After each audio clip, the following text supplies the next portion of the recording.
Hello friends, welcome to my study channel tricky special TET exam dot. यहाँ पर हम super TET के लिए विज्ञान विषय का अध्ययन कर रहे हैं। जैसा कि इसके पहले वाली वीडियोज में हमने प्रकाश को बहुत ही अच्छे तरीके से अध्ययन किया था। उसमें हमने सभी महत्वपूर्ण प्रश्नों को देखा था जो एग्ज़ाम के लिए काफ़ी इम्पोर्टेंट है। तो आज का हमारा टॉपिक है ध्वनि। ध्वनि से भी आपके क्वेश्चन सुपर टेट में पूछे जाते हैं और आप सभी को यह जानकारी है कि सुपर टेट में कुल 10 क्वेश्चंस पूछे जाते हैं जो फिजिक्स, केमिस्ट्री, बायो तीनों सब्जेक्ट से होते हैं। इस वीडियोज के अंतर्गत सभी महत्वपूर्ण प्रश्नों का संग्रह किया गया है और जो एग्ज़ाम के लिए काफ़ी इम्पोर्टेंट है उन सभी प्रश्नों को देखने को यहाँ पर मिलेगा। ध्यान रहे, आपको रटना नहीं है बल्कि आपको सीखना है। आपको विज्ञान में 10 में पूरे 10 नंबर को प्राप्त करने हैं, इसलिए वीडियोज को एंड तक देखें। और आज के टॉपिक को हम देखते हैं ध्वनि। ध्वनि में पहला ही क्वेश्चन है कि आखिर ध्वनि उत्पन्न किसके कारण होती है। तो ध्वनि कंपन के कारण उत्पन्न होती है। यहाँ से भी क्वेश्चन पूछा जाता है कि ध्वनि किसके कारण उत्पन्न होती है, तो ध्वनि कंपन के द्वारा उत्पन्न होती है।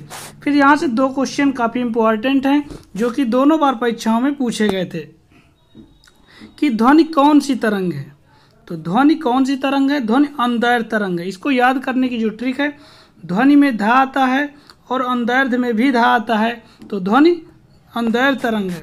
इसी तरह प्रकाश कैसी तरंग है? तो प्रकाश अनुप्रस्थ तरंग है। काफ़ी इंपॉर्टेंट है जो कि एग्जाम में क्वेश्चन बनते हैं यहाँ से। तो प्रकाश तरंग कैसी तरंग है? अनुप्रस्थ तरंग है। प्रकाश में प्र है और अनुप्रस्थ में भी प्र है, तो यह याद करने की ट्रिक है। फिर देखते हैं, ध्वनि को पढ़ने से पहले हम थोड़ा सा तरंग की बात हुई है तो तरंग के विषय में जानेंगे। तरंगे 2 प्रकार की होती हैं। कौन कौन सी? पहली यांत्रिक तरंगे और दूसरा अयांत्रिक तरंगे। यांत्रिक तरंगों में माध्यम की आवश्यकता होती है, अयांत्रिक तरंगों में माध्यम की आवश्यकता नहीं होती है। फिर देखते हैं, यांत्रिक तरंगे जो हैं 2 प्रकार की होती हैं। कौन सी? एक अनुप्रस्थ तरंग और दूसरी अंदैर्ध्य तरंग। अनुप्रस्थ तरंग हमेशा लंबवत कंपन करती हैं। कैसी कंपन करती हैं? तो लंबवत कंपन करती हैं और ये ठोस और द्रव में चलती हैं। अंदैर्ध्य तरंगे हमेशा समांतर चलती हैं। ध्यान दीजिएगा। अयांत्रिक तरंगे जो हैं इन्हें माध्यम की आवश्यकता नहीं होती है।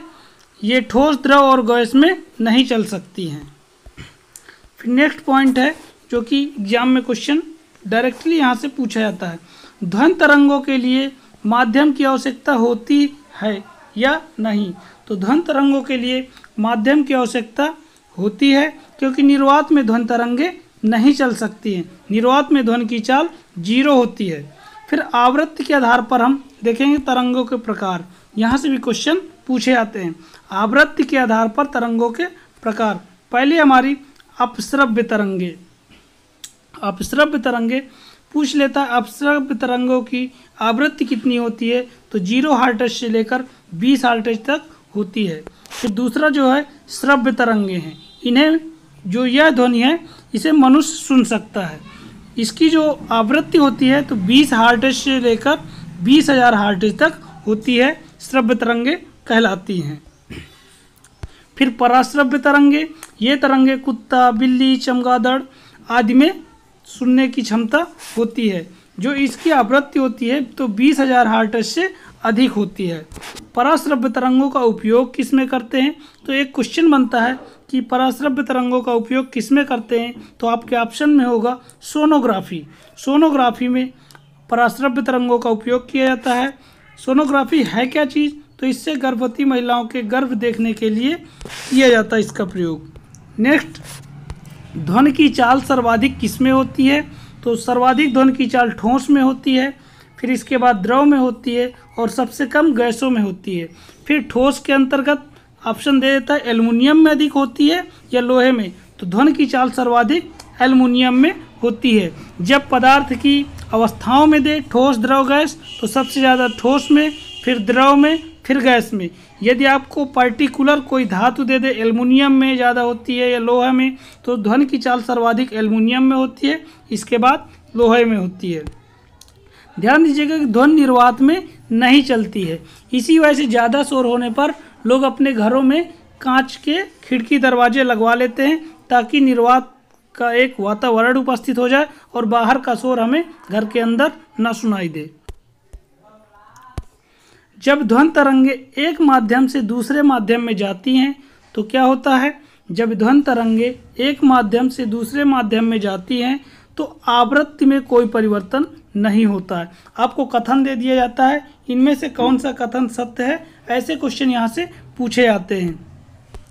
तो जब ध्वनि एक माध्यम से दूसरे माध्यम में जाती है तो आवृत्ति में कोई परिवर्तन नहीं होता और इसकी तरंग दैर्ध्य जो है बदल जाती है। ध्वनि की चाल पर भौतिक राशि दाब ताप का प्रभाव देखेंगे, यहाँ से भी एक क्वेश्चन बनता है। तो दाब पे देखेंगे, समान ताप पर गैसों में ध्वनि की चाल पर कोई प्रभाव नहीं पड़ता, यानी कि दाब का जो है ध्वनि पर कोई प्रभाव नहीं पड़ता। दाब को हम बढ़ाएंगे तो ध्वनि की चाल में कोई परिवर्तन नहीं होगा। जैसे जैसे हम ताप का परिवर्तन देखेंगे, ताप माध्यम का ताप बढ़ाएंगे तो ध्वनि की चाल भी बढ़ेगी, माध्यम का ताप घटेगा तो ध्वनि की चाल भी घटेगी। फिर ध्वनि के लक्षण है, यहाँ से भी क्वेश्चन पूछे जाते हैं। पहला इंटेंसिटी यानी तीव्रता, तो ध्वनि तीव्र सुनाई देना, तीव्रता का मतलब होता है जिसकी वजह से ध्वनि को तीव्र सुनाई देना। तो ध्वनि की तीव्रता का मात्रक पूछा जाता है आपके एग्जाम में, काफ़ी इंपॉर्टेंट है।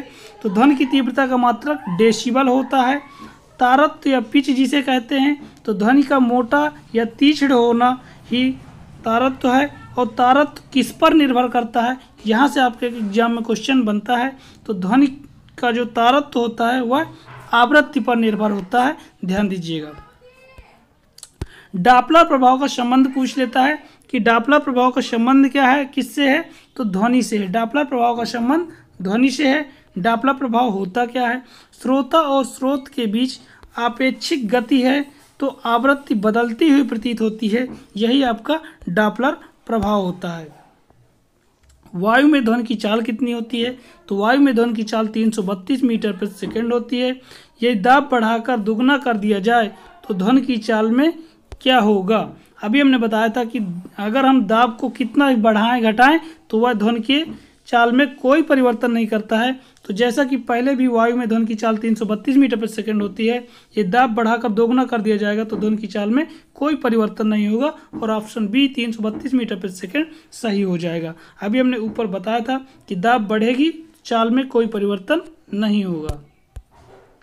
नेक्स्ट, मनुष्य के लिए मानक ध्वनि स्तर कितना होता है? तो मनुष्य के लिए जो मानक ध्वनि स्तर होता है 60 डेसिबल का होता है, लेकिन WHO जो हमारी विश्व स्वास्थ्य संगठन है, वर्ल्ड हेल्थ ऑर्गेनाइजेशन, इसके अनुसार सामान्य ध्वनि स्तर 45 डेसिबल होता है और जो है 75 डेसिबल पर हमें हानि पहुंचने लगती है, 85 डेसिबल पर व्यक्ति बहरा हो जाता है। एक क्वेश्चन यहीं से बनता है, विश्व स्वास्थ्य संगठन का मुख्यालय कहाँ है? तो ध्यान दीजिएगा जेनेवा में है। प्रतिध्वनि सुनने के लिए स्रोत और परावर्ती तल के बीच की दूरी कम से कम कितनी होती है?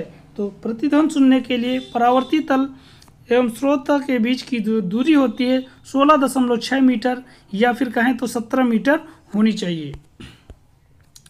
0 डिग्री सेंटीग्रेड पर वायु में ध्वनि की चाल कितनी होती है? 0 डिग्री सेंटीग्रेड पर वायु में ध्वनि की चाल 332 मीटर प्रति सेकंड होती है।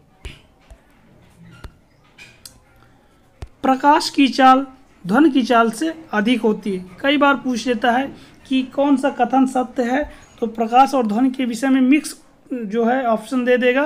तो आपका जो सही कथन है, प्रकाश की चाल जो है ध्वनि की चाल से अधिक होती है।